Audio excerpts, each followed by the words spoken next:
Queridos amigos, muy buenas noches, muchas gracias por acompañarnos nuevamente aquí en Señales Ocultas por Tercera Llamada Radio, bajo una producción de Cristian Aguilar Centurión, con los medios de contacto Twitter, Facebook, Instagram, como 3A Llamada Radio, donde les queremos pedir que nos hagan favor de dejarnos todos sus comentarios, dudas, sugerencias.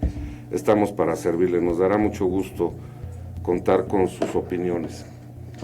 En esta noche, con la grata compañía de nuestro querido amigo el ingeniero Alfredo Herrera, pues trataremos un tema que será muy interesante para todos ustedes. Será un tema que esperamos aquí en Tercera Llamada les pueda dejar mucha información sobre cosas de aspecto interno que es necesario que cada uno de nosotros pueda conocer. Y el tema, ingeniero, de esta noche será curación energética. Curación energética. A veces hemos hablado aquí que es necesario desprogramarse y desaprender muchas cosas para poder comprender unas nuevas. ¿Por qué? Bueno, a lo mejor porque las que nos han programado a través del tiempo y de la formación, pues nos dejan muchas dudas, muchas inquietudes que nos hacen cometer errores que se reflejan a lo largo de nuestra vida. Y la intención de los que aquí participamos, de nuestro productor, del ingeniero y de un servidor, es que ustedes puedan tener más elementos para tener una mejor vida. Así es. Bien, pues sin más preámbulos, si quieren, pues vámonos. Nos vamos tendidos como los bandidos. Miren, este es un tema por demás interesante, muy interesante. Para muchos de ustedes va a resultar un poco novedoso, pero por favor no se despeguen de este programa, no se despeguen de su equipo, de su aparato a través del cual nos escuchen o nos vean. Veamos, ese tema de la curación energética también pudiéramos haberle llamado curación espiritual. Bien, desde el término energético implica ya muchísimas cosas. Por esa razón, yo creo que más bien en el diseño del contenido de este programa, consideré prudente, y así se lo hice saber al señor Juan Ramón, que se dieran algunas definiciones para que todos entendamos de entrada de qué se trata todo este asunto, ¿sí? Entonces, sin más preámbulo, les diré lo siguiente. Los seres humanos y todos los seres vivos somos un paquete de energía. Y ese paquete de energía estamos intercambiando energía con un campo que rodea toda la materia. Ese campo se llama campo punto cero desde el punto de vista de la física cuántica. Bien, entonces los seres humanos y todos los seres vivos somos una configuración energética dentro de un campo de energía conectado con todas las demás cosas del mundo. Es decir, esto, a través de este campo llamado campo cero, podemos saber que todos estamos formando parte de un todo. Todos estamos formando parte de un todo. Este campo de energía pulsante es el motor central de nuestro hacer y de nuestra conciencia. Es el alfa y el omega, o sea, el principio y el fin de nuestra existencia. Somos paquete de energía cuántica intercambiando información constantemente con este inextinguible mar de energía. Energía, reitero, del campo cero. Como segundo punto veremos en estas definiciones, este campo denominado en física cuántica campo punto cero es un océano de vibraciones microscópicas en el espacio existente entre las cosas. Porque como les decía al principio, este campo rodea todo lo que es la materia, todo. Y además, pues no cambia. Es como si estuviéramos sumergidos en un mar. Como si estuvieras, exacto. Sí. Así está. Y que todos formamos parte de ese mar. Parte de ese mar. Es como, a ver si lo puedo explicar, señor ingeniero. Vamos a imaginarnos que tenemos un rompecabezas de 1000 piezas. Uh-huh. Y que cada uno de nosotros somos una pieza de ese rompecabezas.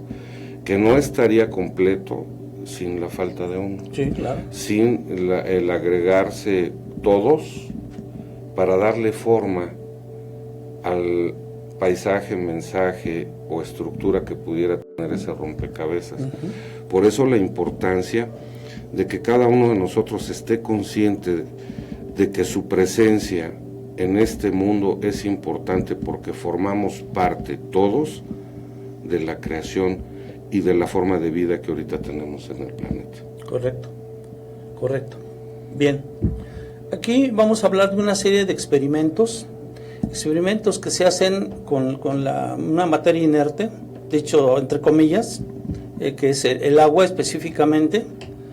Vamos a tratar de hablar de algunos experimentos que se hacen con los seres vivos, y vamos a tratar de hacer algunos, o describir algunos experimentos que se han hecho con humanos. Sí. Y de ahí podemos entonces sacar algunas conclusiones relacionadas con la curación energética. ¿Sí? Bien, entonces no olvidemos, somos energía. Bien, entonces, ¿qué es la atención? Cuando estamos haciendo un experimento, fijamos nuestra atención y la fijamos con una intención. Nótese, aquí vamos a hablar de dos conceptos. Uno es atención y el otro es intención. Bien, entonces, ¿qué es la atención? Es la aplicación voluntaria de la actividad mental o de los sentidos a un determinado estímulo. Para la psicología, la atención es una cualidad de la percepción. Nótese cuántas cosas he metido aquí. Estoy metiendo aquí atención, intención y percepción. Bien, la percepción es la forma en que vemos al mundo en que vivimos. Como cada uno la ve de manera diferente, su mundo es diferente. Sí. Y lo podemos modificar como lo podemos ver, puesto que es la percepción se genera a partir de los pensamientos. Nosotros podemos generar nuestro propio mundo, proyectamos lo que creemos que es el mundo y luego lo percibimos. Fíjense nada más cómo está. Proyectamos lo que creemos que es el mundo y lo que proyectamos lo percibimos y así lo vemos. Entonces de ahí suceden una serie de conductas y así será nuestro comportamiento. Claro. Y una serie de actitudes. Entonces, si por ejemplo el ser humano pudiera tener más unificada la atención, la percepción que recibiría del mundo sería más uniforme, ¿nos trata usted de decir? Sí, sí, sí. Entonces, ahora, ¿cómo podemos, ingeniero, fijar la atención? Creo que era el paso siguiente. Ese es uno de los... Sí. Perdón por adelantar. No se preocupe. Estoy definiendo primero ahorita lo de la atención. Bien, ¿qué es la intención? La intención es un pensamiento que nos ayuda a satisfacer una necesidad. La intención es la base misma de la creación. Toda actividad del universo tiene su origen en la intención. Sí. Todo comienza con la intención. Esta intención surge siempre de la mente universal, pero se localiza en la mente individual. Una vez localizada, se convierte en realidad física. Bien. La información parece llegarnos cuando la necesitamos. Quizá, más exactamente, la información es una corriente constante y nuestra intención inicia un proceso de selección de lo que es importante para satisfacer la necesidad. Es decir, dentro de todo ese mar de vibraciones, podemos entonces, tenemos una serie de información y nuestra intención es la que va a seleccionar de todo ese mar, la que para un momento dado nos sea útil a efecto de satisfacer la necesidad que estamos planteando. Claro, sí, por supuesto. ¿Okay? Bien. Al pasar a una versión superior, los mensajes tienden a ingresar más rápido cuando usamos nuestros dones y capacidades con la intención correcta. Las cosas llegan a nosotros. Nótese lo siguiente: el señor productor, usted, yo, mi esposa, la señora Elizabeth, todos podemos tener una intención, pero no necesariamente es la misma. Claro. Entonces, ¿cuál de todas esas intenciones en un momento dado se va a cumplir? A cada quien la propia, ¿no? Pero siempre y cuando esté de acuerdo con la mente universal. Sí. Porque yo deseo algo que a lo mejor a usted le hace daño. Usted desea algo que a mí me haga bien. Por supuesto. ¿Sí? Pero todos los demás a lo mejor no les interesa esa intención, les interesa otra intención. ¿Cuál intención? Que a final de cuentas todas esas intenciones, al final, van a reflejar alguna intención que se va a cumplir. Sí. Pero ¿cuál es la que se va a cumplir?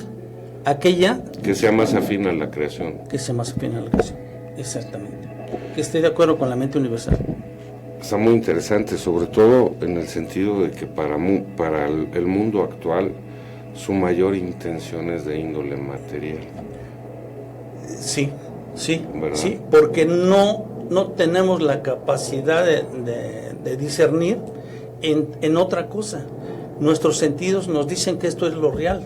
Así es, porque la atención no nos ha hecho cuestionarnos cuál es la intención que tuvo la creación de que estuviéramos aquí. Exacto. ¿Sí? O sea, necesitamos, los seres humanos necesitamos centrar nuestra atención en tratar de comprender cuál fue la intención del Creador de que estuviéramos en este mundo. Exacto.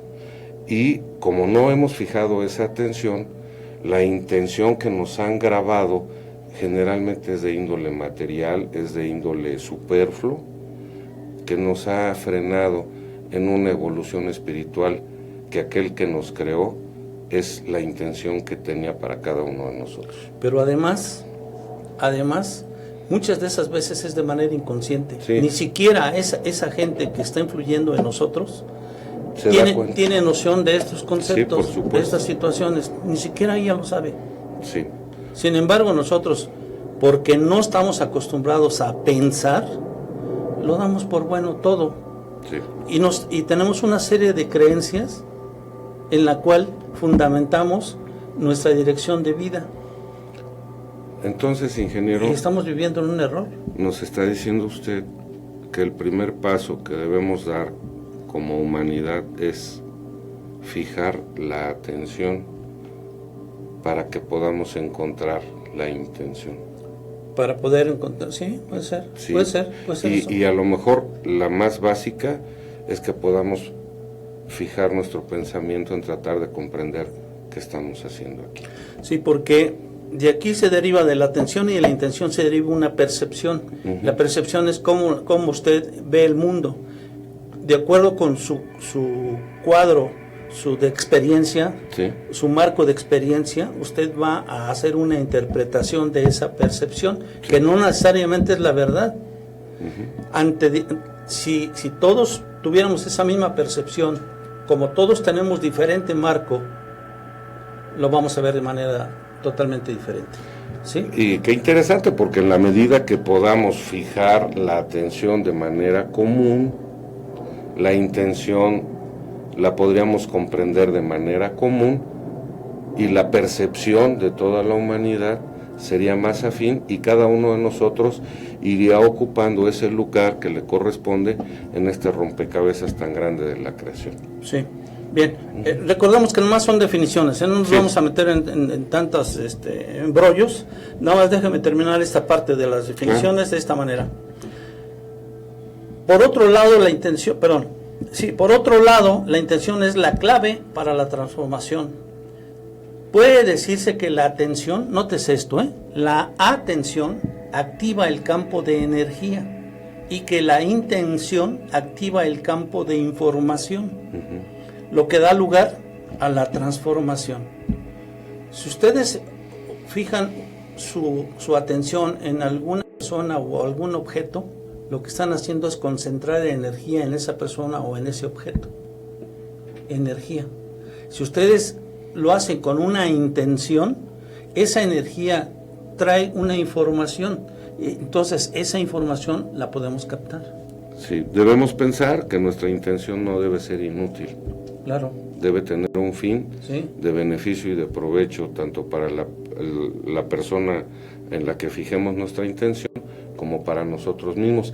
Y sería formidable irlo descubriendo poco a poco, ¿verdad? Sí. Miren, ahorita les voy a decir algo que es, híjole, es bien revolucionario. Por favor, su atención. Fíjense lo que es revolucionario, la verdad, ¿eh? Miren, la materia realmente no es otra sustancia. Solamente existe, en términos de la física clásica, en términos de la física cuántica, la materia, fíjense lo que va a hacer. De acuerdo con la ecuación de Einstein, la energía es igual a la masa por la velocidad de la luz al cuadrado. Supuestamente la hemos estado manejando siempre como una equivalencia de la energía hacia la masa, y viceversa. ¿Ok? Bien. Pues fíjense que puede haber otra interpretación. Esta fórmula es simplemente una receta que indica la cantidad de energía necesaria para crear la apariencia de masa. Significa que no hay dos entidades físicas fundamentales, una material y otra inmaterial. No, sino solo una energía. La masa no es equivalente a la energía. La masa es energía, o aún más fundamentalmente, no hay más que solo una carga.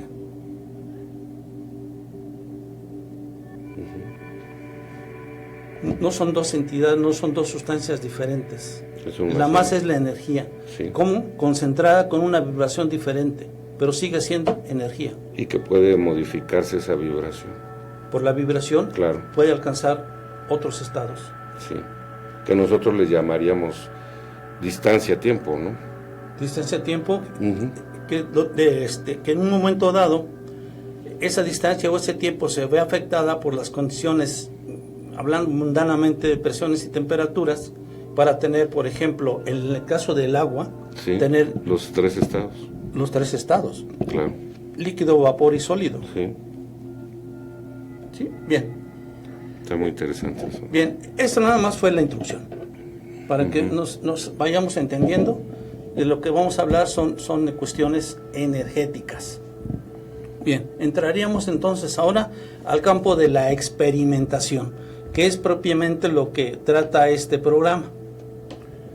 Bien, hay una experimentación con material inerte para evidenciar que la mente domina a la materia, y esta, modificada por la atención e intención, puede ser utilizada con fines curativos. Así nos lo hace saber a través de sus experimentos un señor doctor japonés, Masaru Emoto. Sí. Sí. Él hace dos experimentos básicamente. ¿Quiere describirlo usted? Pues es igual, mire, Masaru Emoto es un ciudadano japonés que nace en 1943. Él se graduó en Relaciones Internacionales en el Departamento de Humanidades y Ciencias de la universidad en esa localidad. Es doctor diplomado y licenciado en Medicina Alternativa por la Universidad Internacional Abierta. Ahí tengo mis dudas. Se ha dedicado a la investigación de distintos tipos de agua. ¿Cuál es el pensamiento principal de Emoto, de Masaru Emoto? Él dice que la capacidad principal del agua es mantener la fuerza vital, ¿sí? Que a través de las resonancias magnéticas a las que se ha expuesto el agua, y sobre todo el agua que nos constituye, que es más del 70%, eso ha desequilibrado la formación natural que debe tener para concentrar la fuerza vital en el individuo. Sus teorías, ahorita las iremos explicando poco a poco, básicamente mencionan que el hombre, bueno, no me quiero adelantar. Entonces empieza a hacer una serie de experimentos, recolecta agua de cascadas, de afluentes subterráneos, de grifos de llaves, de ríos contaminados, de diferentes ciudades del mundo, y la somete a un proceso de congelación.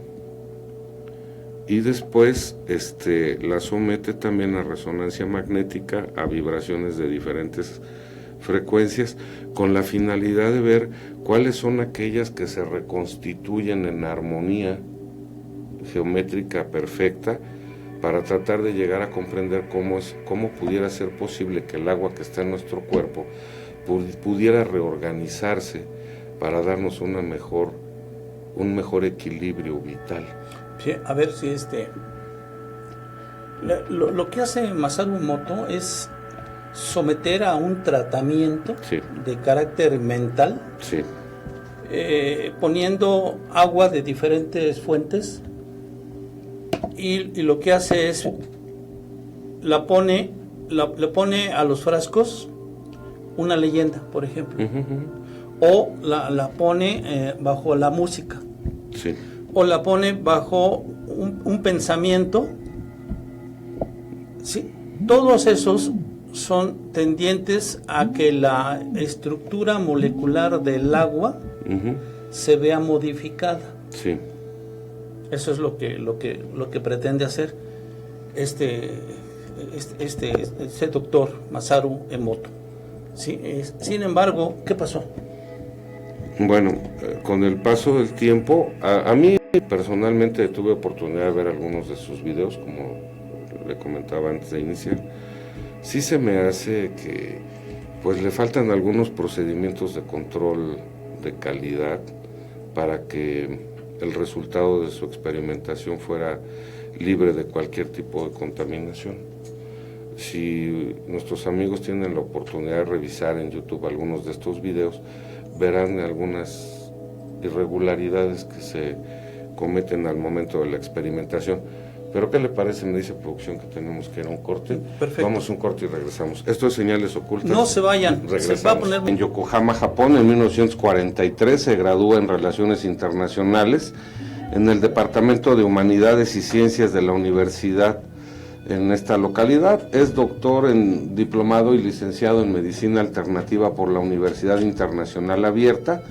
Se ha dedicado a la investigación de distintos tipos de agua, tales como el agua del cuerpo humano, el agua en la vida cotidiana, el agua en la tierra, el agua desde un aspecto personal humano, más que científico. Se ha enfrentado al misterio del agua después de descubrir con el analizador de resonancia magnética los efectos que la resonancia magnética ejerce sobre el agua. Continúa sus experimentos creativos basados en la creencia de que los cristales de agua reflejan la esencia de la materia que ocupan. Entonces, decíamos, ingeniero, que empieza su experimentación, ¿no? Toma diferentes tipos de agua en diferentes localidades, en diferentes países, a diferentes altitudes, y yo no sé si por azares del destino o por chiripa él llega a descubrir que dependiendo de la resonancia magnética a la que es expuesta el agua, ella puede crear cristales en una armonía geométrica perfecta. Toma 1 milímetro de agua, los pone en cajas Petri, los congela a menos 25 grados centígrados, y ahí se da cuenta, según este experimento, que dependiendo la resonancia a la que es expuesta la caja que contiene el agua, puede o no formar cristales. Y eso le va dando una idea, una teoría de cómo se comporta el agua en el cuerpo humano, por ejemplo, o en cualquier ser vivo que lo pueda contener, que el agua refleja la fuerza vital de la existencia. Nada más que aquí está un poco raro por esta situación. Miren, el agua sabemos que cristaliza, sí, pero esa cristalización depende de la temperatura y de la presión a la que se someta el agua inicialmente. Si hay un diagrama que se llama diagrama de fase del agua, se pueden obtener hasta 8 diferentes tipos de hielo. El hielo que normalmente conocemos lo obtienen a -4 o -5 grados centígrados, pero y se ve hasta un poco opaco. En la medida que va usted bajando la temperatura, se va haciendo más transparente ese hielo. Eso, o sea, esas son diferentes formas de cristalización. Pero este señor da por hecho de que si le hablan bonito al agua, se forman unos cristales perfectos. Y si le hablan mal al agua, se queda una forma amorfa. Sí. Perdón, se queda amorfa, o sea, sin forma. O unos cristales defectuosos. Bien, el problema de Masaru fue que el diseño tenía fallos, y esos fallos lo invalidaban. Miren, supuestamente el primer experimento que hizo con Radin en 2006 era un experimento doble ciego. ¿Qué significa eso de doble ciego? El doble ciego significa que nadie debía conocer los dos grupos que se formaban del agua. Una que estuviera tratada, expuesta a estos, a la música, a la atención, la intención, etcétera. Los letreros, sí, no debían saberlo. Ese es una situación. Otra situación era que no debería tener sesgos, o sea, no se debería seleccionar el fotógrafo, seleccionar los cristales. Sí. Esas dos situaciones invalidan esa prueba. Claro, porque las fotografías debieron haberse tomado al mismo momento de manera simultánea para ver el avance del doble ciego. Sí. A ver si las condiciones eran las mismas, ¿no? Y además, en el agua, en el grupo de agua que cristalizó supuestamente de manera mejor, fueron 24. Y las que fueron de manera amorfa o cristales muy incipientes fueron 16. Sí. Entonces, desde ahí ya se ve un sesgo por parte del observador. Es decir, sesgo entendiéndose por sesgo de tratar de explicar lo que él quería obtener, aunque no lo obtenía. Hay algo que a mí me pareció muy interesante, es que al principio él somete a congelación el agua en las cajas Petri. Sí. Y ya después a la resonancia magnética. Sí. Pero después lo hace al revés. Primero en unos frascos somete a resonancia magnética el agua y después la congela. Y creo que es ahí donde obtiene mejores resultados. Entonces, básicamente el experimento, como usted menciona, tiene muchos errores. Sin embargo, como podremos ver un poco más adelante, ingeniero, de ahí no es que esté bien, pero de ahí creo yo que podemos tomar algunas cosas que nos puedan ayudar a mejorar nuestra percepción y nuestro equilibrio en el contexto de entender mejor la vida. Sí. Entonces, Masaru Emoto incluso después lo hace con arroz, ¿no? En un frasco pone arroz al cual su experimento se basa en esto. Primero somete a resonancia por medio de la música a diferentes tipos de agua y nota que el efecto de algún tipo de música es más favorable para la cristalización y para la formación de hexágonos geométricamente perfectos, y otro tipo de música todo lo contrario, disuelve, impide. Entonces es ahí donde a mí me llama la atención, en el sentido de que si nosotros somos el 70% agua, sería muy favorable para nosotros generar a nuestro alrededor un entorno de resonancia magnética que nos permitiera que el agua que contenemos en nuestro organismo pudiera encontrar una armonía y recobrara mucha de la concentración de energía vital que ha perdido a lo largo de la historia y de la vida. Eso como teoría. Habría que verlo y ahorita a lo mejor lo platicamos. Después, él dice que las palabras son vibración, que si nosotros por medio de las palabras expresamos emociones de amor, de sentimientos nobles de la vida, y por otro lado violencia, agresión, insultos, también tiene efecto en esa estructuración de las moléculas del agua, en esa cristalización, que cuando reciben la resonancia de palabras de amor, vuelven a estructurar sus hexágonos de manera geométrica perfecta, pero donde se someten a vibraciones de palabras que hieren, que lastiman, que insultan, no se da ese fenómeno, se vuelve a dispersar.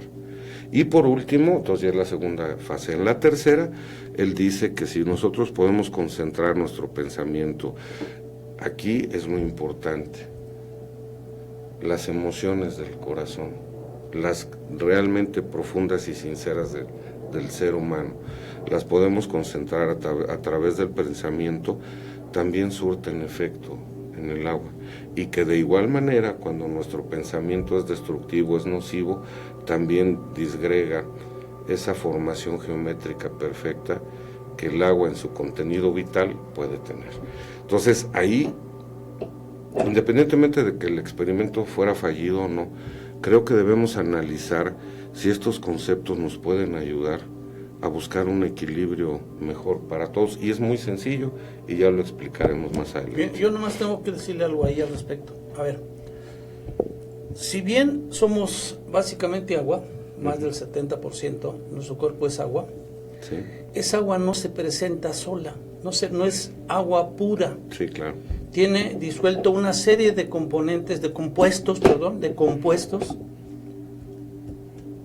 que no permiten que el agua cristalice o se conduzca como si fuera el agua pura. De ahí ya no aplica. Sí. Ya no aplica. ¿Dónde tiene razón este señor? En que si elevamos la vibración de nuestro cuerpo, está incluida el agua. Claro. Y esa vibración, elevando esa vibración de nuestro cuerpo, podremos vivir muchísimo mejor, porque viviremos a nivel de amor y lejos de las bajas vibraciones. Sí. ¿Sí? ¿Qué obtiene cuando lo somete a música? Está mandando vibraciones, altas vibraciones. Cuando mete, por ejemplo, música de heavy metal, Que es el ejercicio que él hace, ¿no? necesariamente van a ser bajas vibraciones. Sí. Entonces, Y la influencia que puede tener en ese punto sí tiene, nuestro componente acuoso, tiene ¿no? razón, pero no desde el punto de vista de la cristalización, como él lo trata de demostrar. Yo no lo manejaría así. No, y fíjese que yo también no estoy muy de acuerdo en el procedimiento de la experimentación, pero sí en el que filosóficamente nos puede servir. Sí, eso Sí, sí. básicamente no participo mucho del procedimiento de la experimentación que realizó, pero sí de la filosofía que se puede obtener de esto. Sí. Eso creo que sería la enseñanza primordial para nosotros. Quiere decir entonces que en la medida que podamos los seres humanos crearnos un entorno de resonancia magnética favorable, armonizaremos muchas de las funciones de nuestro ser, cuerpo, corpóreo, que una vez que lo vayamos descubriendo, seremos capaces de combinarlo con las expresiones de amor hacia la gente que amamos, hacia los semejantes, hacia la vida misma. Y en ese proceso, más el del cuerpo que ya pasamos, nos irá creando una mente más fácil de conducir como tercer elemento. Entonces, que una vez logrado que nuestra mente pueda concentrar todos sus sentimientos de amor, sus palabras de amor y su vida física de amor, la vibración de cada uno de nosotros cambiará. Eso fue lo que realmente ese me llamó mensaje la es atención. lo que es Es rescatable. lo válido, es sí, lo que por es supuesto. lo que es rescatable, porque los dos experimentos que hicieron, Sí. él y Radin en 2006 y en 2007, básicamente son los mismos. Nada más que el primero es doble ciego y el tercero es triple ciego. Sin embargo, los hechos invalidan su experimento. Entonces, los científicos lo tildan de mentiroso, Sí. porque no logra demostrar lo que debería de ser. ¿Sí? Bien, entonces, si a final de cuentas lo que buscaba era lograr que a través del pensamiento o con la intención se lograra que el agua ayudara al cuerpo humano, pues finalmente fracasó. Claro. Filosóficamente tiene razón, pero es lo único rescatable. Sí. Todo lo demás, definitivamente no. Y les voy a decir algo. Fíjense, mucho más fácil que todo eso, el elemento agua puede ser la medicina más barata, alternativa, para ayudar a curar al hombre. ¿Cómo? Sí. Ahí les va. Si ustedes agarran una botella de agua, de la llave o algún aparato que la purifique de alguna manera, que la filtre, qué sé yo, agarran una botella de agua, le ponen un imán, el imán tiene dos polos, uno positivo y uno negativo. Bueno, aquí se trata de que lo pongan de tal manera que obtengan por exposición esa botella al campo magnético en el polo negativo, su botella, 8 horas, y lo que logran es una descomposición de la estructura del agua. Se forman iones. Entonces, una ionización. Forman agua ionizada. El agua que nos ayuda a nosotros es el agua que es carga negativa. Claro. Es el hidroxilo. Recuerden, el agua forma a partir de dos gases, uno que es gas oxígeno y otro que es gas hidrógeno. Cuando se combinan, una molécula de agua está formada por dos átomos de hidrógeno y una de oxígeno. Cuando se ionizan, se obtiene por un lado el ion hidrógeno, que es positivo porque un electrón de él se queda en el hidroxilo, en el OH. Entonces ese es negativo. Nuestro cuerpo sufre cuando tenemos un pH ácido. Por lo tanto, cuando ustedes ingieren agua alcalina, que así se le llama, ionizada, agua ionizada alcalina, como quieran llamarlo, eso ayuda a un equilibrio en su cuerpo. Detiene la oxidación celular. ¿Cuánto les costó? Dedicarle tiempo y pensamiento. Es todo. Ni siquiera pensamiento, ¿eh? Sí, bueno, a lo mejor ya hacerlo como una repetición. Simplemente ponen su imán, una rutina. Ponen su imán, ponen su botellita de agua, la dejan 8 horas y después la toman como agua de uso normal. Y eso les va a ayudar a hacer muchísimas terapias. Sí. Y muy barato, es la más barata que existe. Ahora, y eso es totalmente repetible, sí, y comprobable. Hace tiempo incluso había quien les metía los imanes, ¿no, ingeniero? Sí. Eran unos tubitos y los sumergían en la botella. Sí.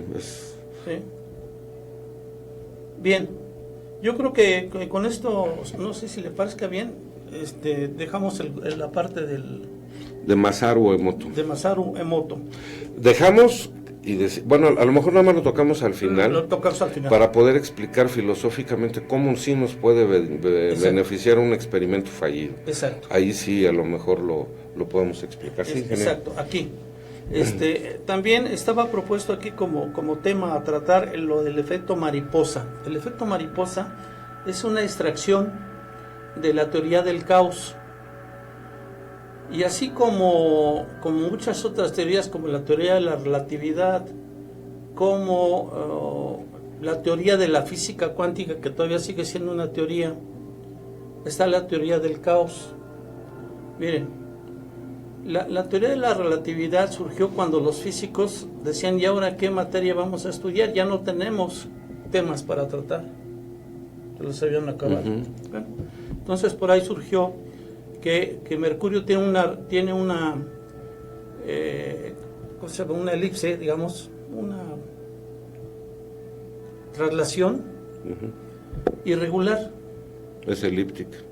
Irregular. Y entonces eso dio origen a la teoría de la relatividad. Luego salieron con lo del agujeros negros, que tanta cantidad de energía absorbe o desprende, y surgió la teoría de la física cuántica. Y esta teoría del caos surgió cuando trataron de explicar qué pasaba cuando ponían una tercer bola, por ejemplo, un tercer cuerpo, porque podían explicar perfectamente qué pasaba cuando tenían dos. Que se atraían. Con carga o sin carga. Tenían dos cuerpos. Entonces aquí trataron de explicar qué pasaba cuando tenías un tercero. Entonces se crea todo un caos, porque ya no puedes predecirlo. Entonces de ahí surgió esa teoría del caos. Y de esa teoría del caos surge el efecto mariposa. Y lo aplican al campo de la psicología. De esta manera. El efecto mariposa, dice que es el batir de las alas de una mariposa, puede provocar un huracán en otra parte del mundo. A millones y millones de kilómetros, miles y miles de kilómetros, sí. El aleteo de una mariposa puede generar un huracán en ese lado. Exacto. ¿Por qué? Porque se desencadenan una serie de fenómenos de causa y efecto. Bueno, con esta simple frase podemos resumir en qué consiste el efecto mariposa. Pequeñas acciones pueden ayudar a crear grandes cambios. Esta idea sacada de la física y de la teoría del caos puede aplicarse a la psicología. Las cosas que hagamos hoy influirán en nuestro futuro. Que con pequeñas acciones podemos cambiar muchas cosas que no nos gustan de nuestra vida. O simplemente que en lugar de culpabilizarnos por los errores que todos cometemos, podemos darle una solución introduciendo pequeños cambios. Sí, y está muy interesante. Esa es, digamos, la teoría, la parte teórica del efecto mariposa, de la teoría del caos, aplicada a la parte psicológica. Ahora, está muy interesante porque muchas de las problemáticas de la vida, ingeniero, las personas solemos decir, pero pues yo soy lo que puedo hacer. Yo quiero que esto cambie, pero pues comparado con tanta gente que tiene tanto poder, que tiene tantas, yo solito, ¿qué puedo hacer, no? Aquí está la respuesta. La intención, la actuación, perdón, la atención y la intención. La intención de hacer pequeñas, de saber que con pequeñas cosas se pueden lograr grandes resultados. Grandes cambios. Sí. Sí, entonces cada uno de nosotros debe saber y entender que por muy poco que podamos aportar, cuando tenemos la atención y la intención, seguramente se van a obtener grandes beneficios. Seguramente. Me dice producción que tenemos que ir a un corte. También a mí me dijo. Sí, también. Entonces, vamos a un corte y regresamos. Pero fingí demencia. Sí. Regreso aquí en Señales Ocultas hablando de la curación energética. ¿Qué sigue, ingeniero?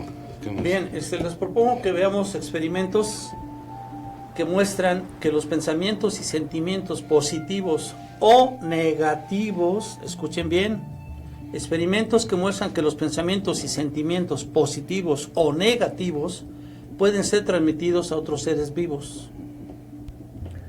En los años 60, el biólogo Bernard de la Universidad McGill de Montreal se interesó por determinar si los curanderos psíquicos transmiten verdaderamente energía a sus pacientes.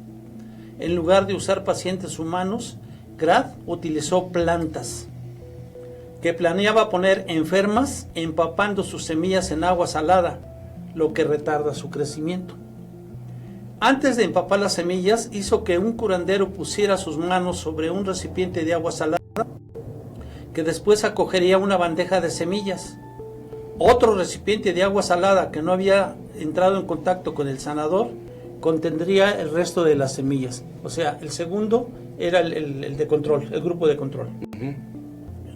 Cuando las semillas se empaparon de agua salada de los dos recipientes, las inmersas en el agua tratada por el sanador crecieron más que las otras.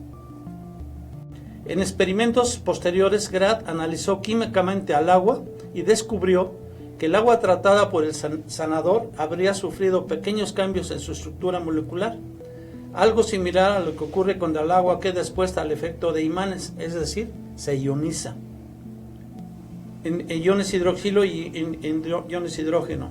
Otros científicos confirmaron sus experimentos. Grad propuso la hipótesis de que también podía ocurrir lo contrario. Los sentimientos negativos podrían tener efecto negativo en el crecimiento de las plantas, para lo cual Grad hizo que varios pacientes psiquiátricos sostuvieran recipientes de agua dulce que serían usados para germinar las semillas. Había un hombre en este grupo que recibía tratamiento por depresión psicótica, que estaba notablemente más deprimido que los demás. Más adelante, cuando Grad trató de germinar las semillas usando el agua de los pacientes, el agua que había sido sostenida por el hombre deprimido inhibió el crecimiento. Experimentos que prueban que la gente puede influir en todo tipo de procesos vivos. Aquí son 4 básicamente. Lo veremos muy rápido. William Braud llevó a cabo una serie de experimentos para explorar hasta qué punto podía influir la intención individual en los demás seres vivos. Necesitaba un sistema simple con cierta capacidad de cambiar de una manera que fuera fácilmente medible. Y entonces hizo los siguientes experimentos.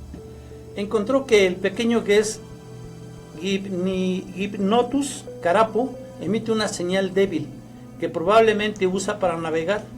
La señal eléctrica le permitiría medir su dirección con precisión. La cuestión que se planteaba era si los sujetos influenciadores podrían cambiar la dirección en la que el pez nadara. O sea, tenía el pez. Estaban unos influenciadores que le mandaban con la intención cierta cantidad de energía. Si el pez cambiaba de dirección, la energía debería, de la que emitía él, debería aumentar. Eso quiere decir que sí fue influenciado que lo pensó. Su conducta por ellos. ¿Sí? Bien. El segundo experimento que hizo es el gerbo mongol. Es un mamífero roedor de pequeño tamaño. Gusta de correr en las ruedas de su jaula. Esto daba a Braud algo que medir. Calcularía la velocidad del gerbo y después comprobaría si la intención humana la podía hacerlas acelerar. 3. Braud quiso estudiar sobre las células humanas los efectos de la intención y lo hizo sobre los glóbulos rojos. Cuando pones glóbulos rojos en una solución con el mismo grado de salinidad que el plasma sanguíneo, sus membranas permanecen intactas y sobreviven mucho tiempo. Si añades demasiada sal o demasiado poca a la solución, las membranas de las células sanguíneas se debilitan y acaban abriéndose, haciendo que la hemoglobina de la célula se derrame en la solución, un proceso llamado hemólisis. Braud colocó a varios influenciadores en una habitación lejana y así pudo determinar si por el simple deseo podían proteger estas células disminuyendo el ritmo de su hemólisis, cuando la cantidad de sal ya había sido añadida al tubo de ensayo. Todos estos estudios tuvieron éxito. Los influenciadores fueron capaces de cambiar la dirección en que nadaba el pez, de acelerar a los gerbos y de proteger a los glóbulos rojos humanos en notable medida. Recordemos, todo solamente con el poder de la intención. Sí. Braud hizo su experimentación humana. El efecto de ser mirado fijamente. En este caso, el receptor siente o no siente la mirada. A los participantes se les llevaba a una habitación y se les conectaba a unos electrodos especiales de globo de plata, a un amplificador que medía la resistencia de la piel y a una computadora en la misma habitación. En dicha habitación había una pequeña cámara de video conectada a una TV situada en otra habitación. Esto permitía al que miraba contemplar al sujeto experimental sin posibilidad de que se produjera ningún tipo de señal sensorial. Cuando el guión lo mandaba, el contemplador miraba intencionalmente al sujeto en el monitor, tratando de conseguir su atención. Fíjense cómo todo era lejano, y eso lo hacía a través nada más del monitor, pero el observado no sabía si lo estaban viendo o no lo estaban viendo. Bien, entonces decía, el contemplador miraba intencionalmente al sujeto en el monitor, tratando de conseguir su atención. El sujeto mirado seguía relajado en su silla. Se le había dicho que pensase en cualquier cosa aparte de cuando era mirado o dejaba de serlo. Los contemplados mostraron durante las sesiones una actividad electrodermal significativamente mayor de lo que sería atribuible a la casualidad, de 59% frente al 50%. Esa actividad electrodermal la miden con el polígrafo. Cuando usted somete a polígrafo, lo que hacen es que el choque que tiene su cerebro emite una cierta cantidad de energía dérmica en la piel, vamos, y eso es lo que detecta a través de los electrodos. Entonces, con esa, simplemente tratando de mirarlo fijamente, encontró que sí hay una transferencia de esa energía. ¿Sí? Pero bien, ¿en qué medida la necesidad del cambio dicta el tamaño del efecto? No debe ser el mismo si usted lo necesita a que sí lo necesita. Si no lo necesita, a que sí lo necesita. Claro. Y eso no lo puede decidir cualquier persona. Solo que está enfermo. Exacto, eso es una consecuencia de su propio estado, ¿no? Sí. Interesante. Bien. Entonces, aquí fue un equipo, fue Braud y Marilyn Shields, seleccionaron un grupo de personas muy nerviosas, lo que se evidenciaba en el alto nivel de actividad de su sistema nervioso simpático, y otro grupo de personas más calmadas. Braud y Schlitz, por turno, intentaron calmar usando un protocolo similar al del estudio de la mirada a los miembros de ambos grupos. El éxito o fracaso era medido por un polígrafo que registraba la actividad electrodermal. El efecto fue mucho mayor en el grupo de los que necesitaban ser calmados. A los voluntarios se les pidió que trataran de calmarse a sí mismos, sin ningún observador, con los métodos de relajación habituales. El tamaño del efecto sobre el grupo excitado por quienes trataron de calmarlos fue ligeramente menor que el que esas personas tuvieron sobre sí mismas usando técnicas de relajación. Esto se interpretó como que otras personas pueden tener casi el mismo efecto psicosomático en ti que el que tú tienes sobre ti mismo. Sí. Lo que pasa es que cuando uno está enfermo, sí, necesita. Es susceptible. Normalmente te aíslas. Claro. Normalmente no piensas más que en buscar algo que quieras encontrar en el exterior cuando toda la solución está en tu interior. Okay.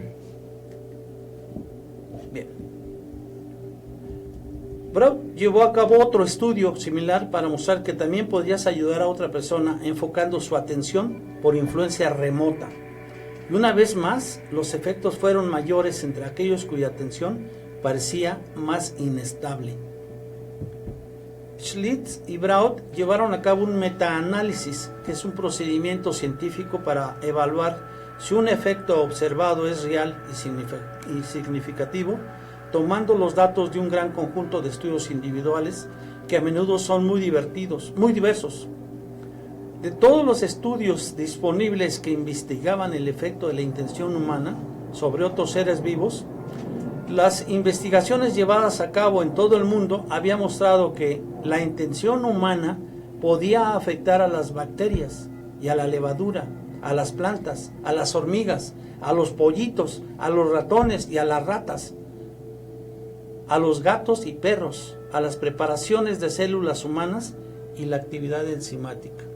Claro. O sea, todos los seres vivos son susceptibles de acuerdo con estos experimentos, son susceptibles de ser afectados por la intención a distancia, remotamente. Si podemos tener la intención de que a los demás les pasen cosas buenas, también podríamos hacer que les ocurrieran cosas malas. Uno de sus estudios mostró que es posible bloquear o impedir cualquier influencia indeseada mediante visualización de un escudo protector, barrera o pantalla que impida la penetración de una influencia no deseada. Esto se da mucho en Haití. Sí. Los trabajos de Braud sugieren un modelo de universo que está hasta cierto punto bajo nuestro control. Nuestros deseos e intenciones crean nuestra realidad.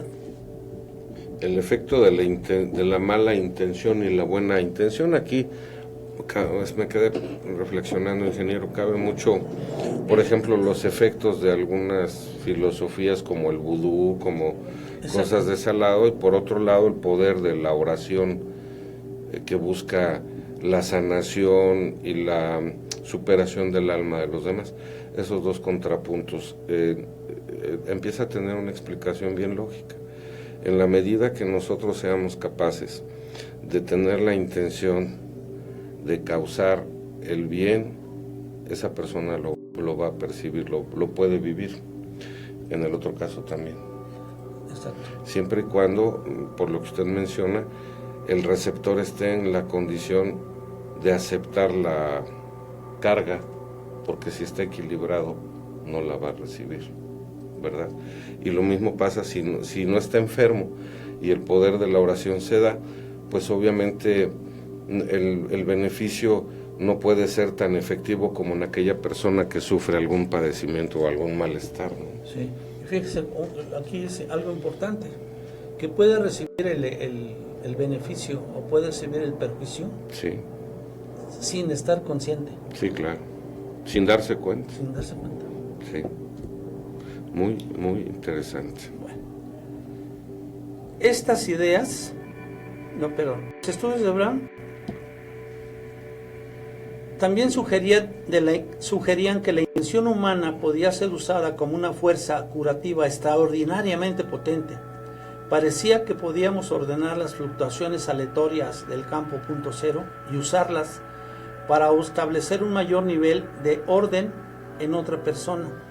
Dado este tipo de capacidad, una persona debería ser capaz de actuar como canal de curación, permitiendo que el campo realineara la estructura de la otra persona.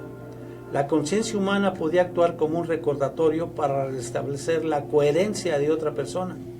Si era posible gobernar los efectos no locales para curar a alguien, entonces la curación a distancia debería funcionar. Por supuesto. Temas muy interesantes. Muy interesante, ingeniero.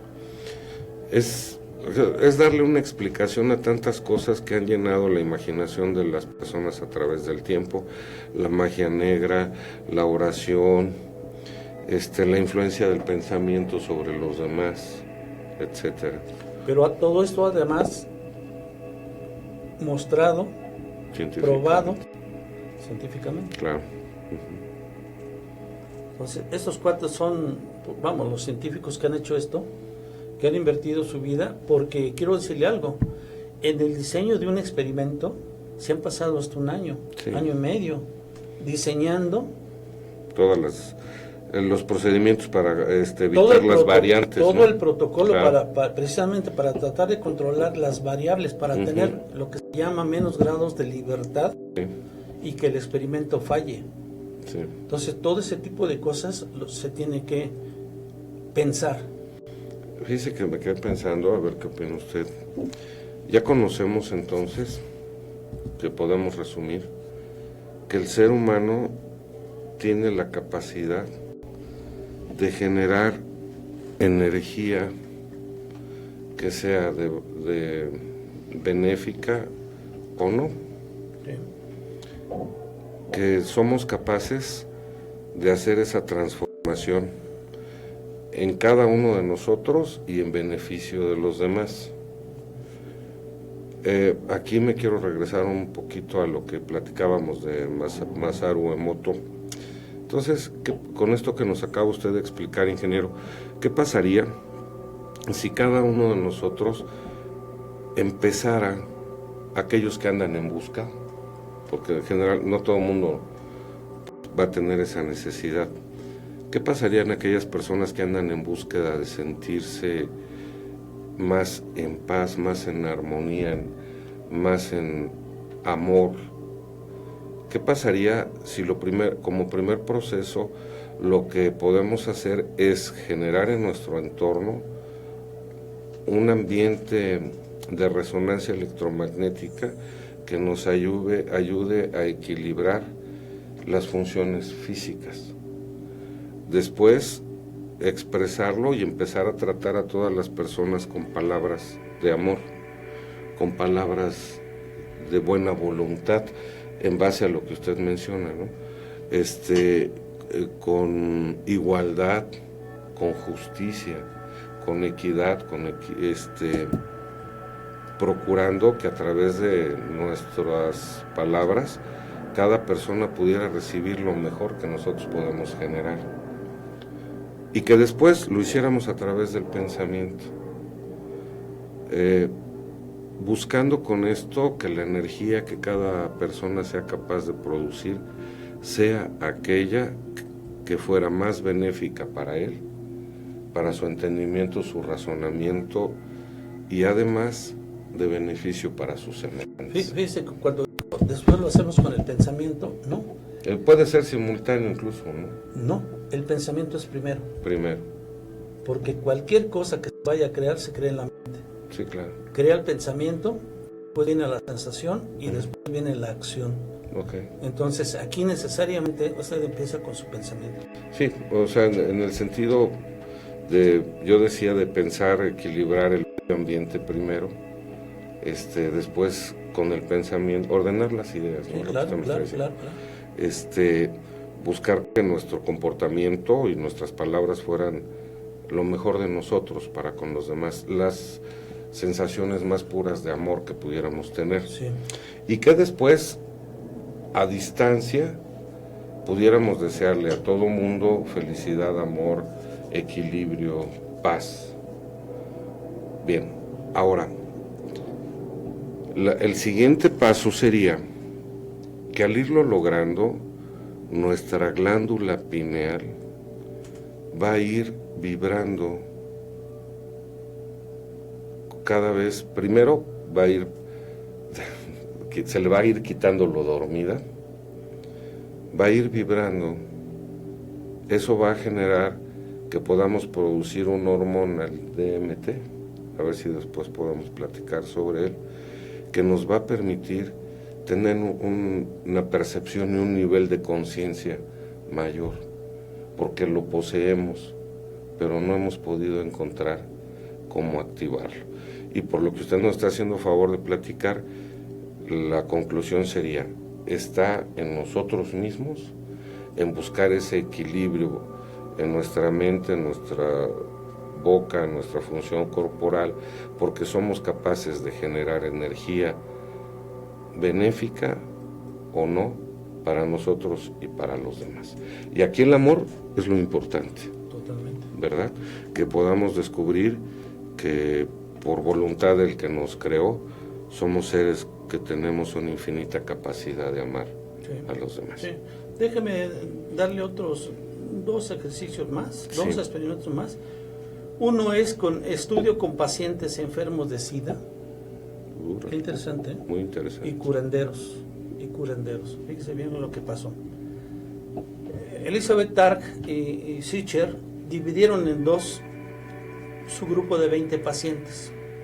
El plan era que ambos grupos recibieran el tratamiento ortodoxo habitual, o sea, el que normalmente se les da. Pero solo un grupo recibiría la curación a distancia. Ni los médicos ni los pacientes sabrían quién está recibiendo el tratamiento. A cada sanador se le enviarían 5 paquetes sellados con información sobre los 5 pacientes. y una fecha específica de comienzo para cada uno de ellos. Los únicos participantes en el estudio que iban a saber quién estaba recibiendo tratamiento eran los sanadores mismos. Estos no tendrían contacto con sus pacientes y de hecho no llegarían a conocerlos. Lo harían a distancia. ¿Sí? El único material con que contaban para trabajar era una fotografía, un nombre y un recuento de células T. O sea, qué tan avanzado tenía la enfermedad del SIDA. A cada sanador se le pidió que mantuviese la intención de curar y mejorar la salud y el bienestar del paciente durante 1 hora diaria, 6 días a la semana, durante 10 semanas. Para evitar cualquier preferencia individual, los sanadores rotaban semanalmente, de modo que se les asignaba un paciente nuevo cada 7 días. Elizabeth Targ empezó a ver que sus pacientes con SIDA terminal mejoraban durante los 6 meses que duró la prueba. El 40% de la población del grupo de control murió. Y los 10 pacientes del grupo de tratamiento no solo seguían vivos, sino que basándose en sus propios informes como en las evaluaciones médicas, su salud había mejorado. Al final del estudio, los pacientes fueron examinados por un equipo de científicos y su estado llevaba a una conclusión inevitable. El tratamiento estaba funcionando. Sí. Bien. Otro, y es el último. Hay un estudio de 96 pacientes con hipertensión y una serie de curanderos. Ni al médico tratante ni a los pacientes se les dijo a quiénes se les estaba suministrando los tratamientos de curación mental. Un análisis estadístico realizado posteriormente mostró que la presión sanguínea sistólica del grupo tratado por los sanadores mejoró significativamente en comparación con el grupo de control. Los sanadores habían empleado un protocolo bien definido que incluía ejercicios de relajación, establecer contacto con el poder infinito o ser infinito, usando la visualización o la afirmación de que los pacientes estaban en perfecta salud, y dar gracias a la fuente. Los sanadores como grupo tuvieron mucho éxito. 4 de los sanadores consiguieron mejorar al 92.3% de los pacientes que tenían asignados. Híjole. Muy alto, ¿eh? Sí. Bueno, esta prueba no la dieron por válida el grupo científico. ¿Por qué? Porque no controlaron si los pacientes seguían tomando o no tomando sus medicinas. Claro. Entonces no podían saber si se debía al grupo de sanadores o al efecto terapéutico. O a ambos. Claro. Entonces invalidaron esa prueba. Bien, ¿cómo ve estos experimentos? Obviamente la ciencia, la fe empiezan a tomar un mismo sendero. ¿Sí? Ya no empiezan a estar tan separados. ¿A qué me quiero referir? Para nuestros amigos que son creyentes, esto se llama poder de sanación. Aquellos que conocen que cuando se congrega un grupo de personas para orar por la salud de otros, funciona. Sí. Aquellos también que se pueden reunir para causar daño, pues también. También funciona. En conclusión, ingeniero, el ser humano es capaz, primero, de componer todo lo que en su estructura haya sido tocado por influencias de programación, de formación, de alimentación, de farmacia, muchas cosas. Él lo puede lograr en base al amor, que descubra la posibilidad que guarda en sí de amar profunda y desinteresadamente la vida, a las cosas, a sus semejantes, al planeta, a los animales, a las plantas. ¿Por qué? Pues porque es creado en un acto de amor.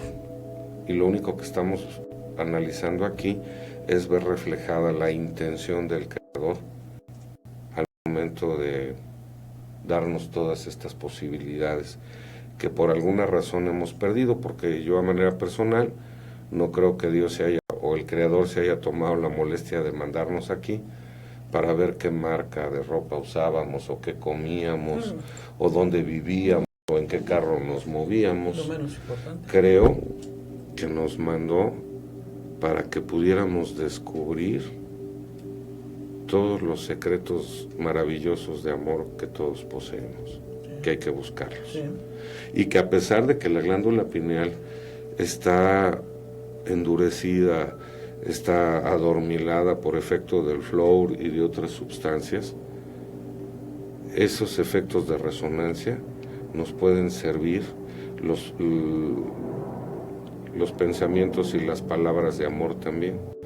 Y con eso cabe la posibilidad muy grande de que podamos empezar a tener un despertar de conciencia que ya hace mucha falta en el mundo.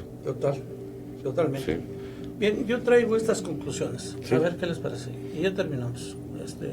Muy interesante. Sí. Las conclusiones que pude percibir en este asunto. Si la atención e intención crean salud en otra persona, esto sugiere que la enfermedad es una alteración de las fluctuaciones cuánticas del individuo. De aquí que la enfermedad puede ser una falta de conexión con la salud colectiva del campo, y quizá un factor que contribuye a la enfermedad es el aislamiento de uno mismo, de la propia comunidad y de la espiritualidad, más que las condiciones físicas. La desintegración que tenemos como un todo, ¿se refiere usted, ingeniero? Que nos hemos aislado, que trabajamos de manera individual y de manera muy alejada de lo que debe ser el interés común. Sí, déjeme terminar, sí, y ahorita lo platicamos, porque aquí está la respuesta. Ahí está la respuesta, perdóneme. Sí. Bien, entonces, dicho de otra manera lo que les acabo de decir, nótese lo siguiente. Dicho de otra manera, toda enfermedad tiene su origen en la creencia de que estamos separados, cuando realmente estamos unidos por nuestras mentes. Creemos que somos cuerpo, y nuestros sentidos así nos lo manifiestan. Sí. Usted es una entidad, yo soy otra entidad, pero del punto de vista espiritual, del punto de vista energético, somos uno. Estamos unidos por la mente. Todos somos uno. Si todos somos uno y aceptamos eso, usted no podría hacerse daño a sí mismo, haciéndole daño al otro. Por supuesto. Sería daño a sí mismo. Bueno. Ahondando un poco, la enfermedad es una confusión de niveles, pues te enfermas cuando no hay alineación entre lo que piensas, sientes y haces. Sí. Si fuéramos conscientes de que somos seres espirituales viviendo una experiencia humana, entenderíamos que el cuerpo no puede crear porque es un recurso de aprendizaje al servicio de la mente, que el cuerpo solo puede actuar equivocadamente cuando está respondiendo a un pensamiento falso, que es un pensamiento influenciado por el ego. Solo la mente puede crear, es decir, es la mente influenciada por el ego quien enferma al cuerpo. La curación es facilitar la información para devolver estabilidad al sistema. Podría ser cuestión de reprogramar las fluctuaciones cuánticas individuales para que operen con más coherencia. Dicho de otra manera, necesitamos tener un cambio de mentalidad errada para corregir el error de creer que estamos separados. Esto corrige la confusión de niveles que origina la enfermedad. Por supuesto. Por supuesto. Esas serían mis conclusiones en este tema. Sí, ahora, de que existe como alternativa la curación energética, por supuesto. Por supuesto.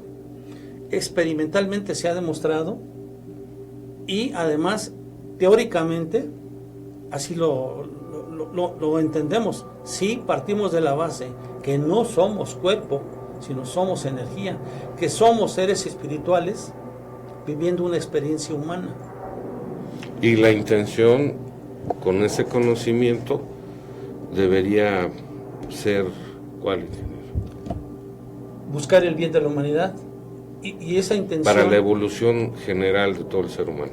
Y es que esa atención y esa intención puede usted fijarlas en usted mismo. Por supuesto. Para empezar, debe iniciar uno con uno mismo. Y si hay alguna persona que necesite la ayuda, usted se la puede brindar, sabiendo esos principios. Y lo interesante aquí es que se puede dar cuenta o no. Sí, el que va a recibir. Entonces, esto a quien lo pueda practicar lo vuelve, sin que se afecte el ego, alguien extremadamente bondadoso y amoroso. Pero todos tenemos esa capacidad. Por supuesto. Todos.